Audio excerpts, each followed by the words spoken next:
teman-teman berusaha karena mediasi dengan Polres di tempat itu, di blokade itu nggak berhasil, terus molor-molor sehingga teman-teman berinisiatif untuk langsung masuk kepada panitia menuju ke dekat panggung. Namun sampai di dekat panggung yang disambut dengan lemparan-lemparan batu, kemudian juga bacokan-bacokan senjata tajam yang mengenai korban dari teman-teman PWI. Itulah awalnya, jadi PWI tidak pernah membawa senjata tajam. Dan itu saya katakan nanti berdasarkan kami punya bukti, punya data. Data kami, bukti kami adalah pasien-pasien yang sampai hari ini masih dirawat di rumah sakit, itu adalah luka-luka bacokan senjata tajam. Dan banyak lagi teman-teman yang kena bacokan senjata tajam. Assalamualaikum warahmatullahi wabarakatuh. Sahabat-sahabatku netizen, pemirsa dimanapun tentunya kalian berada, mudah-mudahan kesehatan, kesejahteraan, taufik, inayah dari Allah selalu menyertai kita. Amin, amin ya rabbal alamin.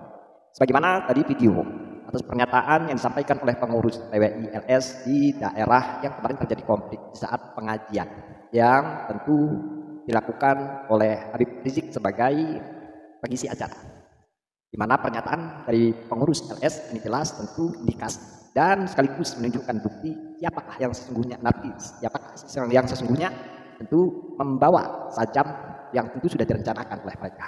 Dan kali ini kita akan mendengarkan bagaimana tanggapan Habib Rizik terhadap tentu acara tersebut yang mengakibatkan korban luka-luka di sana, yang tentu menjadi sebuah acuan kita ialah apakah Habib Rizik ini adalah orang yang konsisten dalam bernarasi. Mari sebelumnya kita lihat dan saksikan pernyataan dari seorang imam besar FPI yakni Habib Rizik. Mari kita lihat. Jadi selesai pengajian FPI ini saudara, kalau berkelahi luka kita nggak pernah cengeng lapor polisi. Yang namanya berkelahi luka ya berkelahi, dia benjol kita benjol, betul betul. FPI selama ini nggak pernah cengeng lapor nggak pernah, ya udahlah namanya juga berantem saudara. Nah, tahu-tahu peristiwa kemarin yang nyerang bikin laporan, yang dilaporin nih panitia nih. Nah, sahabat-sahabatku, setelah kita menyaksikan dan mendengar komentar dari seorang Habib Rizik Syihab, mencengangkan kita, bukan?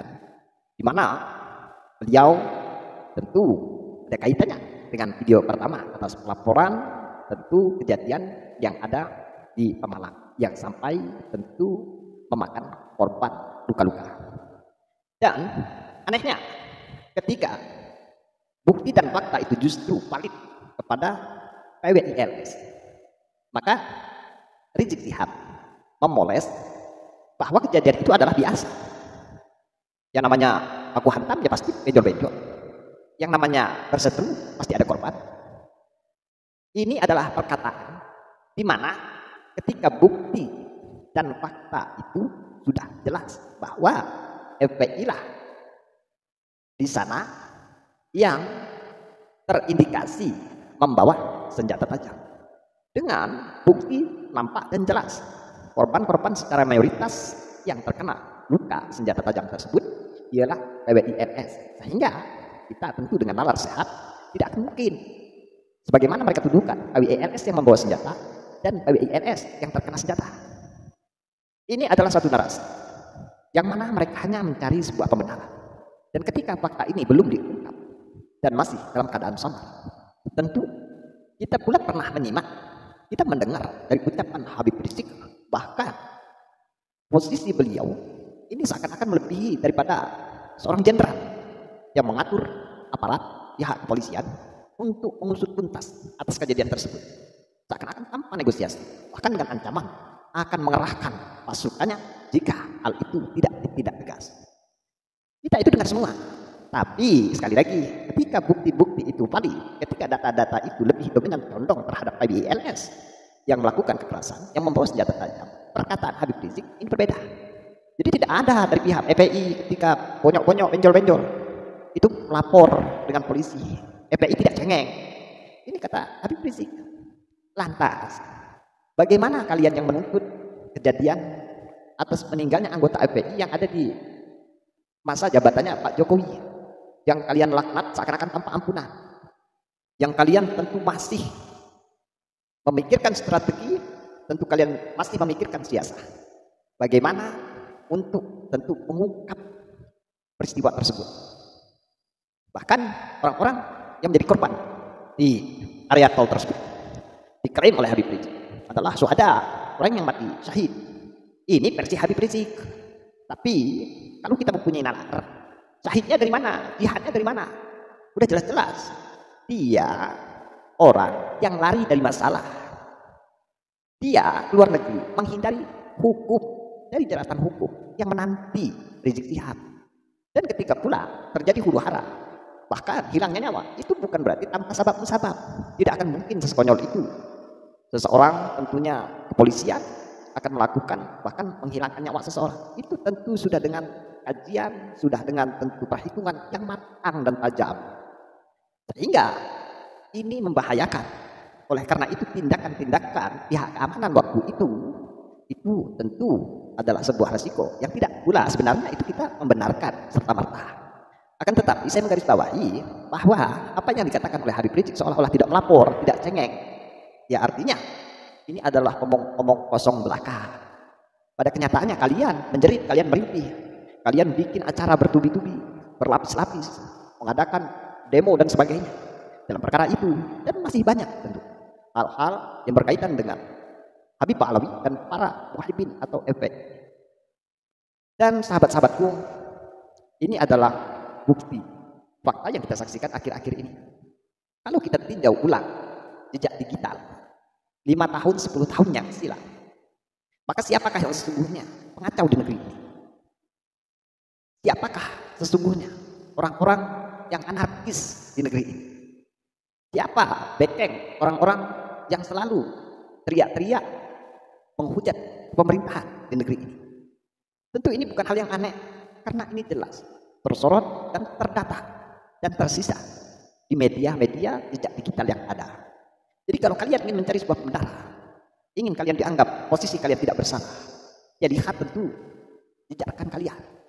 Itu sudah jelas bahwa bagaimana skenario-skenario yang kalian bangun itu adalah skenario-skenario busuk yang ingin memecah belah bangsa negeri.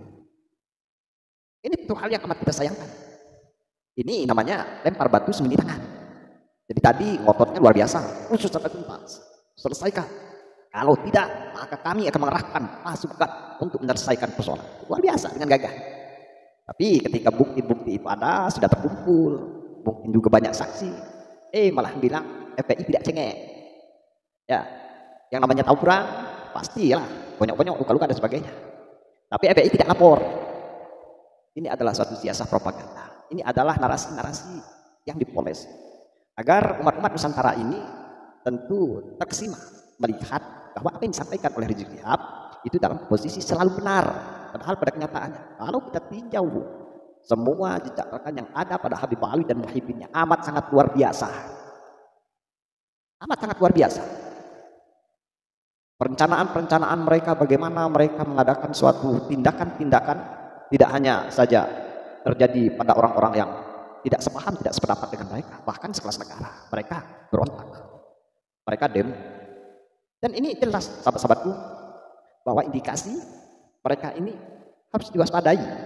Dan ini hendaknya juga kita jadikan sebuah acuan untuk mata kita melihat sebuah fakta di mana apa yang mereka ucapkan, apa yang mereka katakan dan sampaikan di publik ini hanyalah untuk mencari suatu simpati agar terlihat benar. Makanya siar-siar mereka ini tidak padam dan terus bergulir, berbagai macam acara mereka lakukan. Sehingga jika tidak ada hari-hari besar seperti hari Maulid Nabi, hari Isra Mi'raj, mereka dengan tentu banyak acara, dengan haulah, dengan acara bahkan sekelas haji, majelis rutinan mereka buka. Demi apa? Demi untuk tentu membuka ruang narasi kepada publik yang seolah-olah posisi mereka ini tetap tentunya konsisten, tetap tentunya baik, menjaga stabilitas kepercayaan masyarakat yang sudah kadung percaya pada mereka. Ini adalah siasat.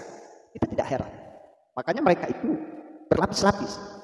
Kita akui bahwa mereka punya ahli media, bahkan mereka punya TV pribadi, punya organisasi, sampai kepada mereka itu memiliki seperti kuasa hukum dan sebagainya.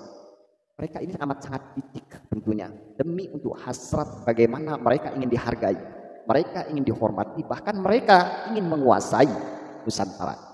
Ini perlu kita waspadai dan hati-hati. Kita tidak boleh terpancing, bahwa yakinlah apa yang kita sampaikan, apa yang kita pertahankan, itu memang sudah sesuai dengan jalur syariat, di mana ini adalah perintah bahwa segala sesuatu yang tentu datangnya dari orang fasik itu harus butuh verifikasi. Ini perintah di dalam syariat. Jadi kita untuk memverifikasi kebenaran suatu data ini tidak salah. Jadi jangan di-framing. Tinggal tunjukkan saja bukti kalian. Kalau kalian punya data, mutawatirkah itu ya riwayat apa yang disampaikan mengenai cerita leluhur kalian itu? Mengapa ulama-ulama terdahulu diam atas tentunya tokoh yang kalian sanjung-sanjung itu? Tidak sesuai sama sekali.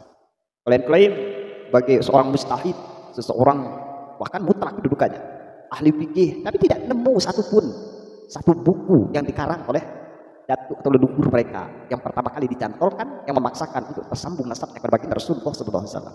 Siapa muridnya, sezaman dengan ulama siapa datuk mereka, tidak ada data. Makanya wajar ada kecurigaan umat ketika sekian ratus tahun lamanya bahkan sudah memenuhi syarat, sebagaimana syarat untuk suatu kabar itu dipercaya itu tidak terputus selama dalam kurun waktu 200 tahun. Itu lebih. Itu untuk menetapkan satu istilahnya syarat cerita itu sahih atau tidak. Artinya itu sudah jelas bahwa perkataan atau dasar-dasar langkah yang kita ambil ini sudah sesuai untuk kita tentu bertujuan menjaga kemurnian keturunan baginda Rasulullah SAW, menjaga nama baik daripada baginda Rasulullah SAW. Nah, sahabat-sahabat, ini adalah mutlak bahwa perselisihan internal di antara kita selama Muslim. Bayangkan saja ketika kita kontra di dalam internal, bagaimana mungkin orang yang tidak seiman, yang tidak satu akidah, itu akan tidak kontra kepada kalian, akan yakin begitu saja dengan kalian. Sedangkan kita yang sudah hakul yakin bahwa Nabi itu adalah Rasul, bahwa akhir zaman, masih banyak orang-orang yang ingkar, yang tidak iman. Apalagi hanya pengkultusan nasab yang tidak ada bukti, yang sulit diverifikasi. Jadi ini adalah suatu hal yang wajar, suatu hal yang rumah. Kembali tentu kita menyayangkan tentunya dengan apa yang dinyatakan oleh Habib Rizik, di mana ucapan itu betul-betul tidak sesuai dengan konsisten beliau sendiri dari awal hingga pernyataan terakhir ketika bukti-bukti itu sudah nampak, ya beliau seakan-akan ya ingin meredam persoalan ini tanpa harus terlalu larut, tanpa harus mengusut tuntas. Yang diinginkan oleh Habib Rizik bukan seperti itu. Tapi sekali lagi kami tentunya tertuju kepada Muhyiddin Ba'alawi. Cobalah sadar, cobalah renungkan, buka sejarah, buka data, biar kita paham, bukan asumsi buta, bukan takdir yang kita dapat itu tanpa data. Kita percaya begitu saja mengedepankan husnuzon dan husnuzon. Ini adalah suatu pembodohan bagi kita. Dan sadar kalian, ini betul-betul kalau sampai berlarut-larut, kalian terus didoktrin, kalian akan menjadi alat. Karena sudah sekian banyak ulama, tokoh, kiai yang tentunya sudah sadar. Bahkan mereka sudah merasakan ketenangan, kenyamanan. Yang mana mereka sudah tidak terikat lagi dari Habib Ba'alawi, ya terutama dari pendawiran-pendawiran. Dan ini saya mengatakan bahwa tindakan-tindakan yang positif, hasil yang positif. Karena sebagian mereka yang berbicara lantang tentu mendukung langkah Kiai Imad itu adalah orang-orang yang terindikasi bahwa sesungguhnya mereka itu adalah korban. Tapi tidak mungkin seorang kiai itu menceritakan satu hal ya mereka anggap tidak perlu, tidak penting. Seakan-akan ada bahasa tersifat ini cukup saya yang korban, jangan kalian. Nasihatnya seperti itu yang ingin disampaikan oleh para tokoh kiai ulama Nusantara yang mendukung kajian Kiai Imad. Akan tetapi kalian mungkin para muhibbin ini belum jadi korban. Kalian belum jadi korban. Hanya batas psikologi kalian, hanya batas pemikiran kalian, hanya batas tentu keyakinan kalian itu belum sampai kepada materialistis. Dan tentunya ini amat sangat kita sayang.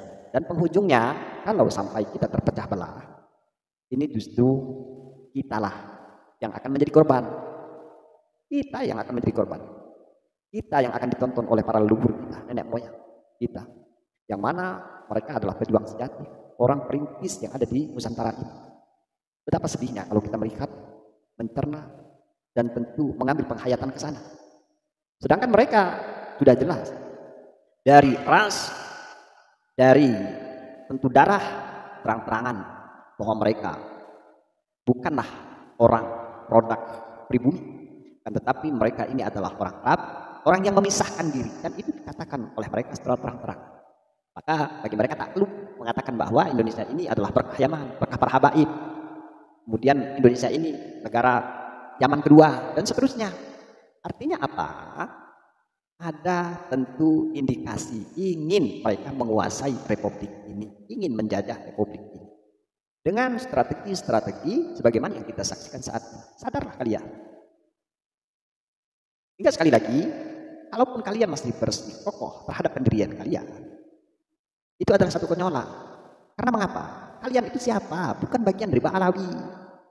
Sebagaimana mereka mengklaim bahwa kami, rumah tangga kami, itu kami yang lebih tahu. Lah, kalian itu muhibin, tahu apa? Sekalipun kalian berjuang, darah kalian tertumpah, keringat kalian terkuras, kalian tetaplah di mata mereka kasta yang tidak punya arti dan bahkan akan menjadi suatu alat yang mereka ambil keuntungannya. Sadar itu. Oleh karena itu, saya tentunya dengan adanya video ini, ya kita semakin jelas bagaimana kepiawaian daripada Habib Ba'alawi yang selalu memutarbalikkan fakta. Kita jelas bahwa seseorang ini hanya mengedepankan sebuah pembenaran, bukan kebenaran. Sudah jelas bahwa majelis-majelis itu hanya sebatas alat propaganda untuk menguatkan mereka. Bahwa jelas para muhibbin FPI itu adalah suatu tentu wadah yang mereka gunakan untuk membentengi mereka dan keuntungannya mutlak untuk golongan mereka. Jadi ini harus tentu dengan kita menghayati, melihat, mengkaji, biar kita paham. Sahabat-sahabatku netizen, tentunya dimanapun kalian berada, mudah-mudahan itu apa yang saya sampaikan ini bisa kalian ambil kesimpulan. Intinya jangan sampai bangsa ini terpecah belah, jangan sampai kita terkotak-kotak, sehingga kita kembali lagi di zaman era di mana penjajahan itu akan terulang kembali. Dan ini adalah penjajahan ideologi, penjajahan narasi, penjajahan akidah, penjajahan tentu pola pikir yang saat ini mereka berusaha untuk kuasai. Setelah itu ada siasah yang lebih besar untuk mereka. Bagaimana kalau ini kita biarkan, itu pasti akan terjadi. Dari saya, salam al-sehat. Assalamualaikum warahmatullahi wabarakatuh.